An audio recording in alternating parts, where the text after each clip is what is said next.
Reddit thread. Divorce lawyers of Reddit. What are some of your most memorable cases? I imagine that divorcing couples are capable of putting each other through some shit, and I'm interested what kind of stories their lawyers are left with. Had a client whose soon-to-be ex-husband used her email address and phone number to sign her up for every bank, loan, religious, mental illness, and pornographic site he could think of. She was bombarded by people contacting her about her interest in their product/service. He even put out ads for sex partners on Craigslist with her information. The kicker is that she actually went out with the guy who contacted her. If I learned anything being a divorce attorney, I no longer practice, it was that if the opposing party sounded like a nutcase, I would soon see the nutcase come out on my own client. Normal people don't just accidentally marry crazies. Not often. He even put out ads for sex partner. The kicker is that she actually went out with one of the guys. This sounds like this could be used against the husband in, well, you obviously didn't care since you set her up on a date kind of way. However, him caring doesn't actually impact divorce proceedings much. If I have learned anything in my 50 years on Earth, most couples deserve each other. One should take the horror stories of the other from one spouse with a grain of salt. Absolutely. The more shit a client talked, the more I dug for what my client was hiding. Spend a lot of time with a crazy person can make you crazy too. I gotta admit, I did something similar to my sister's bully. My sister, when in the 6th grade, was being badly bullied. I know it's an overused term, but she really was. By this total mean girl. I was 15 at the time, and having been the odd girl out myself, I knew how miserable it was. Well, this chick had her email and her Facebook. I signed her up for every spam mail service I could think of. Given our ages, and I was naive 15, it was all clean, but yeah, I ruined her email. She had to get a new one. She bullied my sister again. I ruined that email too. I know it was passive aggressive and maybe a little crazy, but I don't regret it. That's cute that you think that was passive aggressive and that it actually did something to her. Worked as a courtroom clerk / front desk when I was in college. A couple argued on the custody details on their son. I thought it was the normal, I won't let you see him, you piece of shit, but the mom wants the dad to spend more time during holidays together. All 3 of them, and the dad wants to do the same, just more frequently. They ended up reconciled and agreed to couples therapy before the divorce procedure went further. Then, they came back a month later to withdraw the divorce proceeding. Well, at least this turned out well. It's nice to see something not quite so depressing. Lucky kid, hope he turns out well. I once represented a client from a divorced couple who still lived together pending the sale of the family home, but would not speak to one another for any reason whatsoever. Had to negotiate terms with opposing counsel for the sharing of refrigerator space. What? Wouldn't it be cheaper just to buy a second refrigerator than to pay 2 lawyers to argue over this space in one? Probably not, because I had to go through the lawyers to decide who's going to get the old fridge and who's going to fork out money for a new one. Goddamn people are better when they hate each other. It's not about winning. It's about the other person losing. Case 1. Honduran couple came in for divorce counsel. I informed them that I could only represent and advise one of them, and wife called first, so I'm representing her. He fiercely storms out. 2 days later, he hides in the bushes outside the house where she is staying. When she leaves to go to work, he jumps out and decapitates her with a machete. 2 small kids in the house. Terrible shit. Oh, that's bad. Case 2. On the day of the divorce trial involving adultery grounds, opposing counsel produces photos of my male client, the husband, wearing lingerie and a long brown wig, blowing another dude. I successfully excluded this from evidence on the grounds of relevance because the wife was the photographer.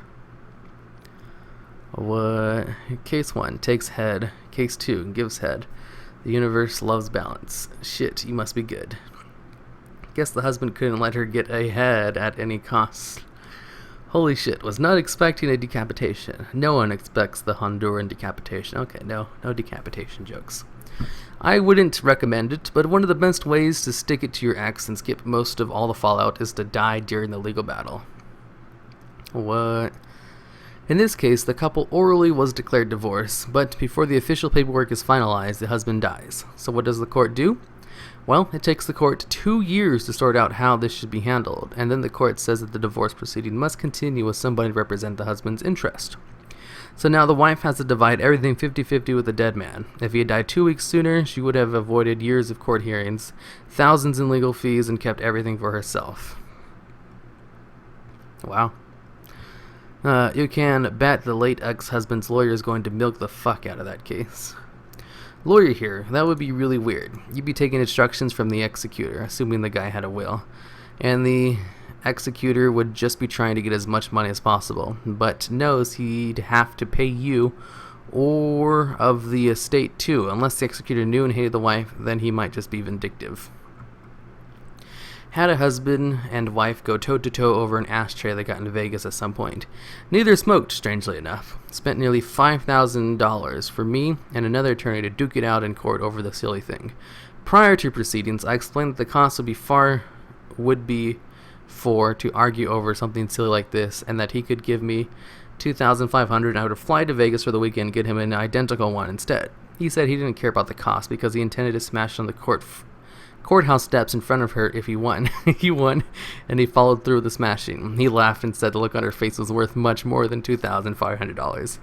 People get crazy in divorce proceedings. What? I could get number 500, but he got greedy. That's probably the most petty thing I've ever heard of, and that's why it's great. This is just so crazy stupid, but my SO and I have very amicable divorces with prior spouses. I can't imagine the stress that comes with trying to be vindictive. Divorce is hard enough without that. Worked for a family lawyer in Santa Cruz. One of her frequent opponents, a decent, if aggressive lawyer, just down the street, got a package bomb wrapped like a Christmas present. He picked it up and it blew up in his face. Blew off most of his fingers and left shrapnel in his face and chest. Last I heard, he dropped out of the legal profession. Happened in Christmas Eve 1996. Oh. That's sad. A decent, if aggressive lawyer, just down the street. And they never caught the bomber. Do you have any enemies? Ah, jeez. He's a divorce lawyer. This sort of thing is surprisingly common. You may not want to live next to a divorce attorney or drive the same model of car. My mentally ill mother hired a really nasty, aggressive divorce lawyer who proceeded in probable amounts of papers to the court telling the most vicious lies about my father and myself.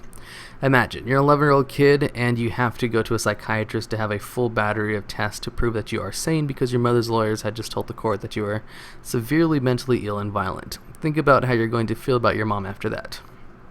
I learned from someone who worked at the local battered women's shelter that the guy had a reputation for representing every domestic abuser in the country, my mother included.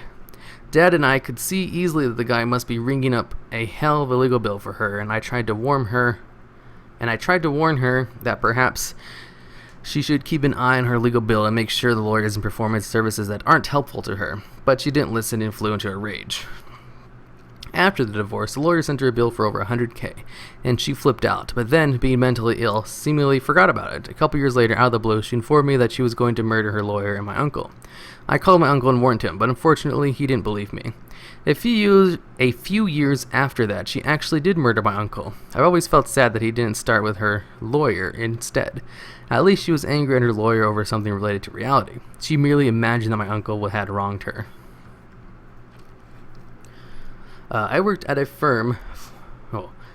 for a firm while in college, and we had a client who had just come home from a 2-week vacation with his wife, only to be served with divorce papers and a temporary restraining order as soon as they pulled in the driveway. Wife didn't say a word and just went into their house. Poor guy came straight to our office and was massively confused, to say the least.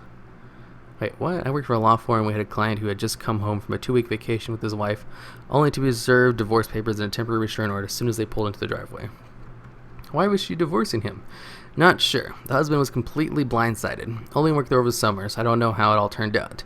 We had couples so pissed at each other they had to use the building next door to keep them separated during negotiations. Wait, so the wife filed for divorce and a restraining order and then went on vacation with the husband while the paperwork was being processed? That is so messed up. At least she took him on a nice date before she fucked. My brother is a divorce attorney. His most memorable case, he was representing a guy in a divorce custody battle who was accused of a horrific child abuse. Very graphic, very detailed depositions from the young kids against daddy. Things look grim. Then my brother, a failed actor, noticed the description transcript, the deposition transcript, done by social workers under oath, contains a question at the end from one of the kids. Did I hit my marks? He wonders how little kids know about acting jargon. Subpoenas wife personal checking act during discovery. Sure enough, acting lessons. Deposes an extremely sketchy acting coach, and panicked coach produces DVDs of practice interrogations. With the kids, hours of coaching the kids on exactly what imaginary things to say about daddy. He says it was his one and only Perry Masson moment in 20 plus years of practice, and dad got sole custody of the kids. Wow, that's... what a terrible, terrible human being. Okay, so I had a lot of trouble reading that for some reason.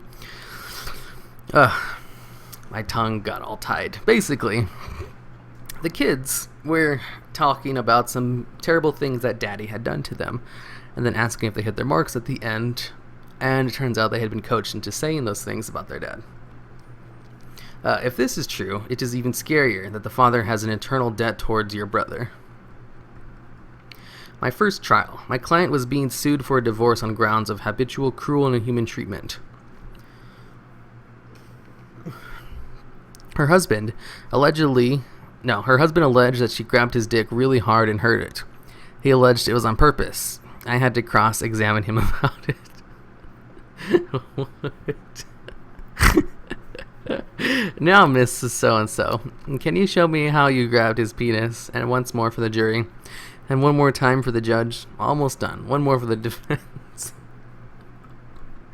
One of my all-time favorites is the marriage of Thomas and Dennis Ross. I am not connected to the case, but it was a notorious case that resulted in a published California Court of Appeal opinion, which means that all the details are public record.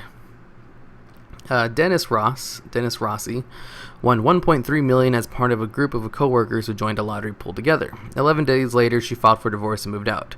She never mentioned winning the lottery ticket to Thomas. She also did not disclose the proceeds as either her separate property or his community property during the divorce. And she would have gotten away with it too, if it hadn't been for the letter that was sent to the Marshall residence over 2 years after the divorce had been finalized. The letter was an offer to buy out Dennis's lottery annuity with a lump sum payment.